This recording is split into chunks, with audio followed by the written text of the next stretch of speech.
Hey, what's up, everybody? BDO44 coming at you in another video. All right, so I'm basically playing devil's advocate in my head.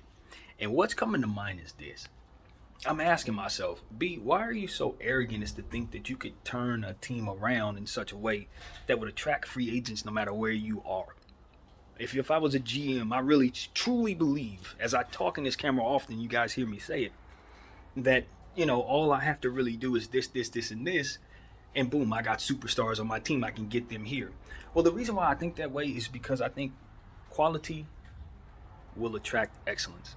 I think a lot of the times, and I don't know this in all cases because I obviously haven't studied all cases, but I truly believe that a lot of the times when a lot of small markets in the past have had trouble getting free agents, a big portion of the problem was the fact that they weren't being run in a way that those free agents would be attracted to. They didn't have depth, a bunch of great players for those players to play with, and various different things that they would believe in some cases. Now, maybe it would be hard to get those things because those are in those markets as well. That I'm not here to argue. I do not know. But assuming I'm able to bring those things to me, there should be no reason I can't bring a superstar to Utah or to Sacramento or anything like that. Now, when I say super, I have to temper my expectations because it's going to be hard to get certain players. LeBron James ain't going to want to come to Sacramento unless I got an elite super duper situation that's unbelievable. But what I'm telling you is I'm always going to shoot to do that. I'm going to shoot to bring that to wherever I am if I'm a GM. And that's what it is that I try to tell people. It starts with respecting value of teams. Players, rather. Respect the value of the players that are on the back of your bench. Players that you just draft. Guys that need development. Make sure that they get the playing time and the development opportunities and the G League time or whatever's necessary to assure that your bench and your strengthening is overall in place. Because if you don't have a strong bench, it's going to be very hard to win games. And if you can't win games, you're not going to look excellent. If you don't look excellent, nobody's going to want to come play for you. So it starts with you making player development a high priority. Is it the number one priority? I don't really know enough about NBA structuring in terms of what teams need to be doing to make sure that their teams are run properly. So I don't know if it's the most important thing. But in terms of trying to make sure your team is talented, I think it is the most important thing.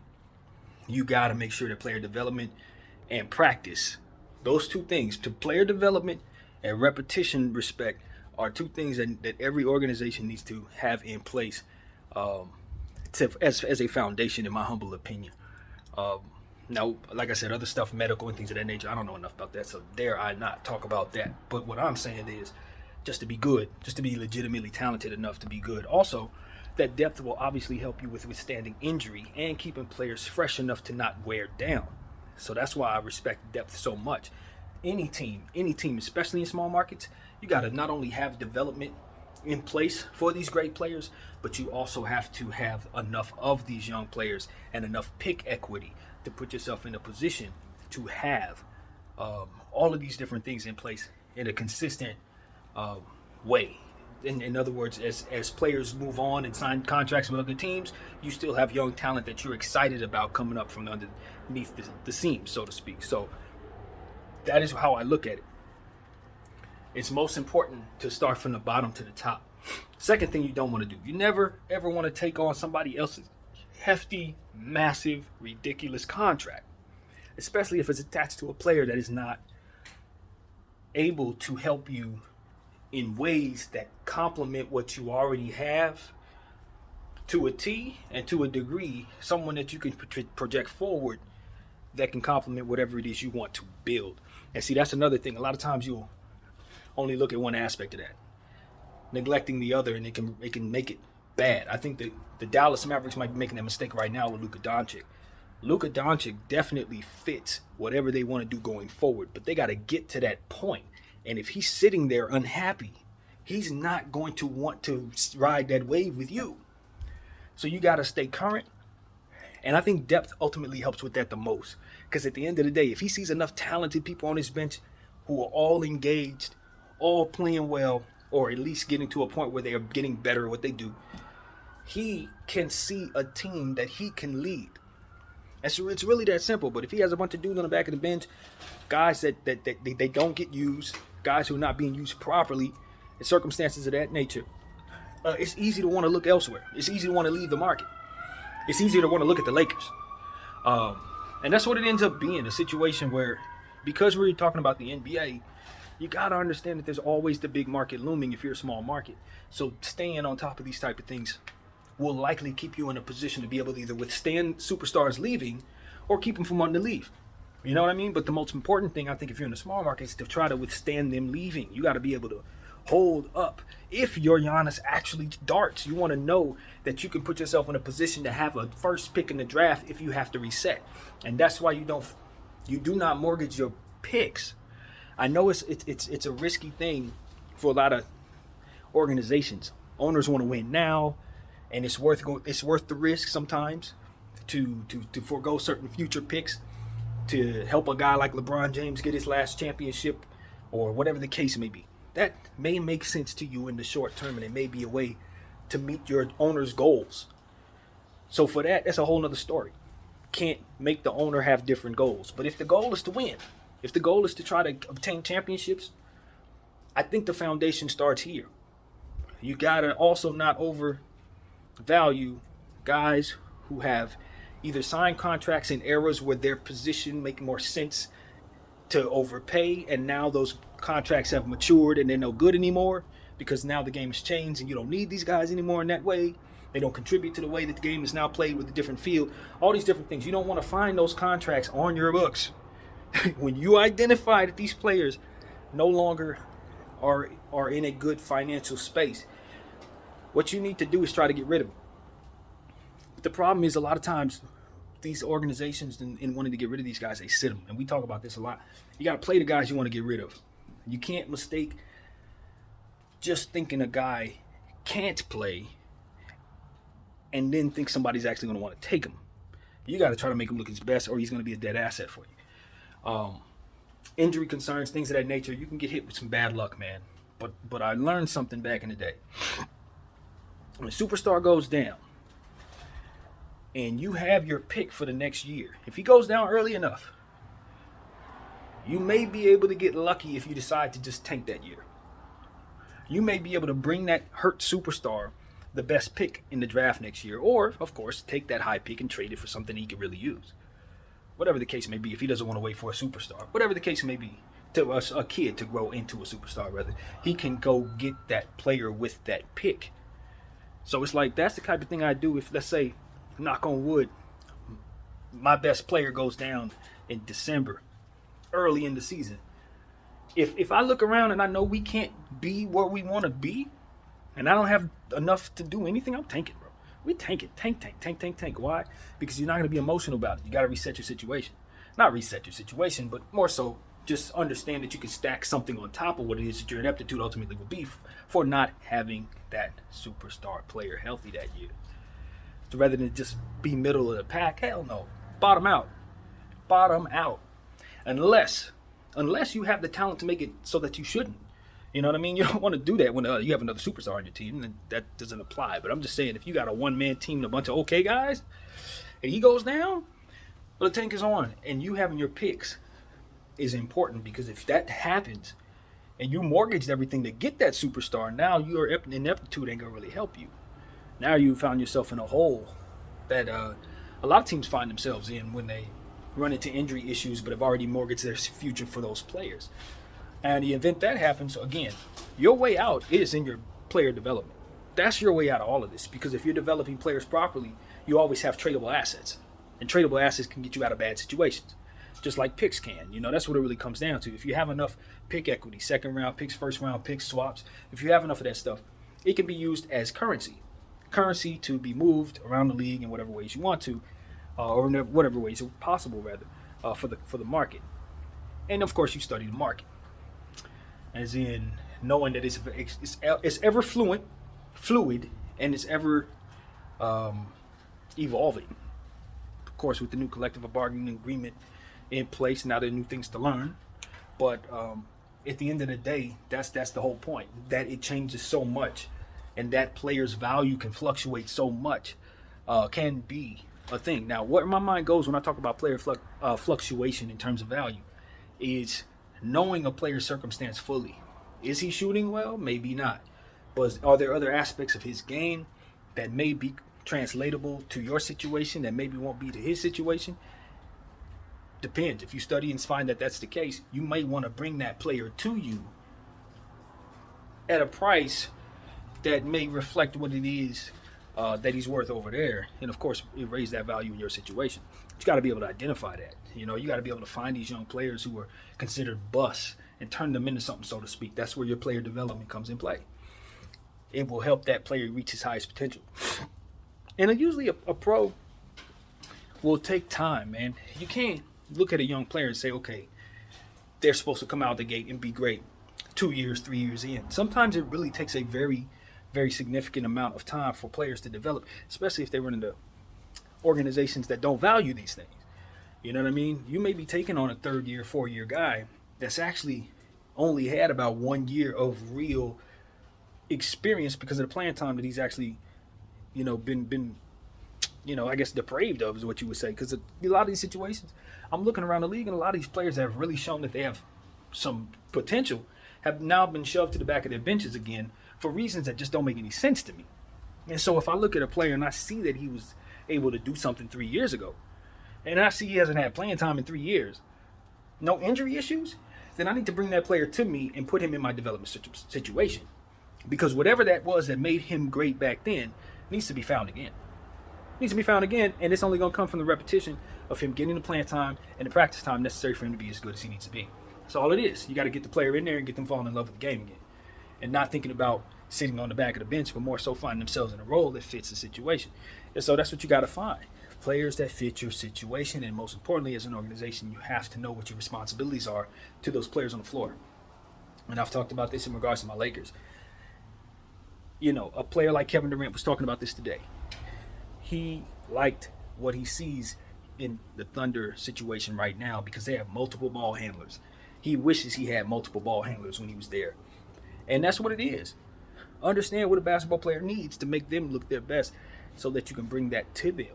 And then from there, have a circumstance that will allow you to get the most out of the player and the team around them. Because at the end of the day, if you can't raise the value because pieces are out of place or playing out of position, then obviously you can't get what you need out of that value. So these are things that we talk about a lot of times, like, Rui Hachimura, for example. Unless he was able to step forward and do some of the things that he was deficient at, or quote unquote deficient at, since he hadn't had much player development in Washington or playing time, we could kind of help him become what it is that we thought we need him to become. And he's showing us that he can do those things. But deficient is what he would be labeled in regards to like weak side, help defense and stuff like that. Because you've labeled him what it is that otherwise he hasn't had a chance to master. So when you put a player in a position to do those things and you surround him with the pieces that allow him to do that, you got to get Rui a playmaker to get him the ball. Then you can get the most out of Rui. And get him another player next to him who can help him with defensive circumstances and rebounding circumstances so he's not the only line of defense. Then you got the most out of Rui. But otherwise, you can just look at his situation from afar and say, yo, that guy sucks. He can't play D. The numbers tell me that, and we're out of here. And it's like, no, that's not what happened. Because this circumstance was that his team needed to do a little more in order for him to look his best. And once they did that, you can see the fullness of the player. It's the same thing I say about Golden State right now in a different way. They're going to be getting Wiggins back.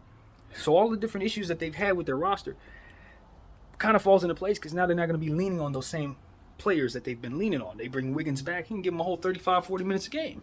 So now DiVincenzo has a different role. Now some of these other guys that they were leaning on too much don't have roles at all, or they can use them now in a different type of situation because of the playing time that they've been given since Wiggins has been out. So now your team is better because player development by default has now been a part of your situation just because you had to lean on those players while he was gone. So it's like, if you see how that all correlates, then you understand that you shouldn't wait for him to be gone to develop these players. You got to keep them in rotation, even if they quote unquote suck. Because at the end of the day, all they really need is repetition. Boom, we got to do more. You suck at that, cool, get better at it. And watch the progression take place. These guys are professionals and excellent in what they do.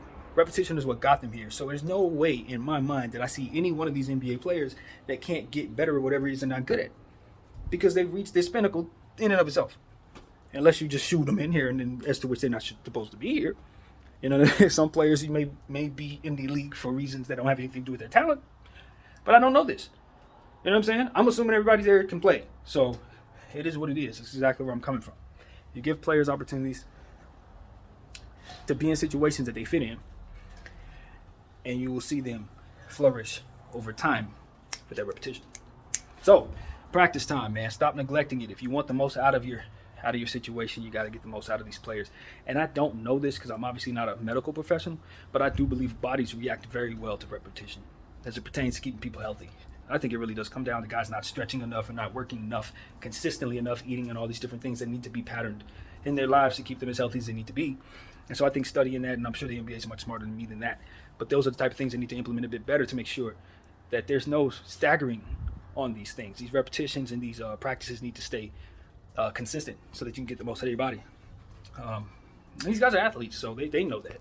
But the league is going to have to better assist them from organization to organization so that they can have more health in place, I guess is what you can say from my perspective. That's what I think. Hopefully it's true. But, at the end of the day, everybody's different, Every single body is different. Not everybody needs the same thing. But I do believe in something called the STEM, so to speak, which is the mind's version of what it is that your physical nature can do. So if you put it in your mind that you're going to be able to do something, it's just about your body following. And so you strengthen the STEM and the rest will follow is what I believe. But nevertheless, let's get back on track. These things, all of them have to be in place for you to attract a superstar. They have to believe in what it is you're doing. They got to see themselves getting better in your situation.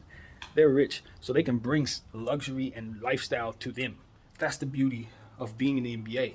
I don't need to live in LA to feel like I'm in LA. I'm going to make my mansion feel like I'm in LA. So what you guys need to do is just put me in a position to be able to do what it is that I do best so that coming home can feel as good as it needs to feel when I'm leaving work. And so, you know what I mean? That's what it really comes down to. I think athletes just want to know that the experts around them respect what it is that they do, know their responsibility within it, and can bring them what it is that they need. And I don't know if the agent aspect of the situation kind of gets in the way of this. I'm not knowledgeable. But it seems to me that players should have some understanding basic understanding as to what is possible for a GM to do and how certain things relate to other things and why it may be difficult for them to be able to stay in a situation or be able to bring a player to them and stuff like that. And you can help yourself by keeping current in all these other ways that we already talked about, so you can bring yourself these players that maybe they demand or what have you. If you have enough good players on your team, you can probably trade for the guys they want. But they need to know early what is possible. And I think we're in a space where players know these things a little better. I think that's more so for the previous era. But just in case we revisit it, a guy like Wembanyama needs to know that you're not going to be able to just bring him Kevin Durant. You know what I'm saying? And if he doesn't have a basic understanding of that, or if he's having those type of demands, it can get a little difficult for you to stay where you need to be if you allow that pressure to push you into making mistakes. And we've seen that with teams, man.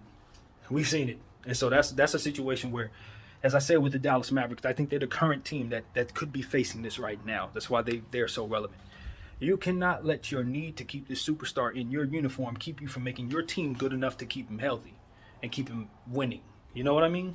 That's what it really comes down to. If you can't bring him the requisite pieces that make it so that he's not the only person you're relying upon 100% of the time, you're not going to keep him happy. That's what it really comes down to. You got to bring him stuff that makes sense. And so I think the Dallas Mavericks could be a move or two away from doing that by acquiring Kyrie Irving.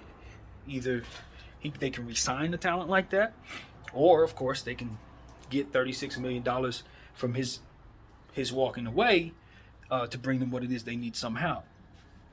And what they'll need, of course, is various things. And they got to know that they need to have those things. Do you understand what I'm saying? They have to know their position as an organization. They can't just say, oh, the players can do it. Rah, rah, we got this. Because we have talented players like Kyrie Irving and Luka Doncic. It's like, no, Luka's going to need rim protection. He's going to need another ball handler. He's going to need some more wings. He's going to need some more athletes. Like, he's going to need a lot of things. And you can't just simply bring him Kyrie Irving, slap him next to Luka Doncic, and then say, you guys are super. Now go. It's like, no. No. That brings me to other people having knowledge as well. Owners, basketball professionals, got to be able to communicate to owners what is possible and what is not. This, for example. No, the game of basketball is not going to be successful if you bring him Kyrie Irving and don't do anything else. You know what I mean? That has to be communicated. That has to be understood between all parties involved. that the moves that we make have to make sense basketball wise, not just in other areas of the business, but on the floor, so that you don't embarrass yourself. You know what I mean? And that's really what it comes down to. So these are the things I'm looking at, and then of course, you have to try your best to keep a good coaching situation, keep good professionals, keep good coaching staffs, and all these different things that just come with having an excellent situation to begin with. Excellence will come toward quality, and so that's what I think it really comes down to. You have all these things in place, you'll attract the best coaches. You have all these things in place. People see you're serious about the game of basketball. You'll attract the money in the business that you're looking for. It all starts with the fundamentals and the basis of what it is that you're doing, which is the sport itself.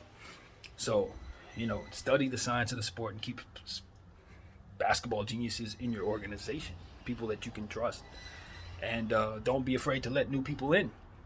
Don't be afraid to reset your situation. Don't be afraid to do anything that in regards to making sure that your canvas is clean, because that's the only thing that's actually going to make you attractive to superstars. And even though you're in love with the superstar you have, the idea is to stay as clean of a canvas as possible, so that any and all superstars will want to come to you, because superstars fluctuate just as quick. You think you got a superstar today, now he might not be the same player anymore. But guess what? Now the next hot name is in place, and he's looking around trying to figure out where to go.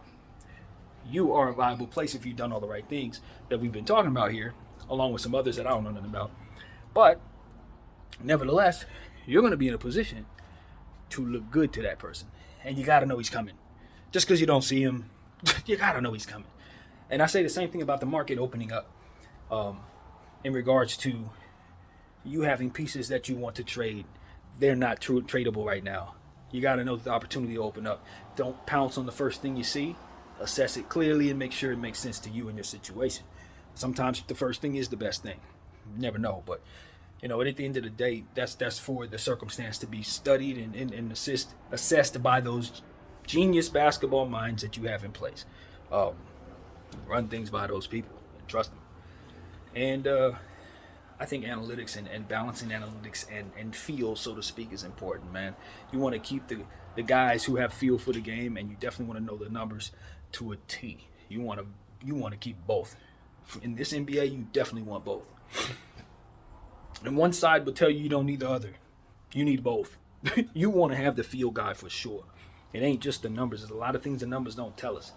But there's a lot of things feel won't be able to overcome in regards to numbers. Your feel ain't going to stop you when this dude and that dude all shoot 70%.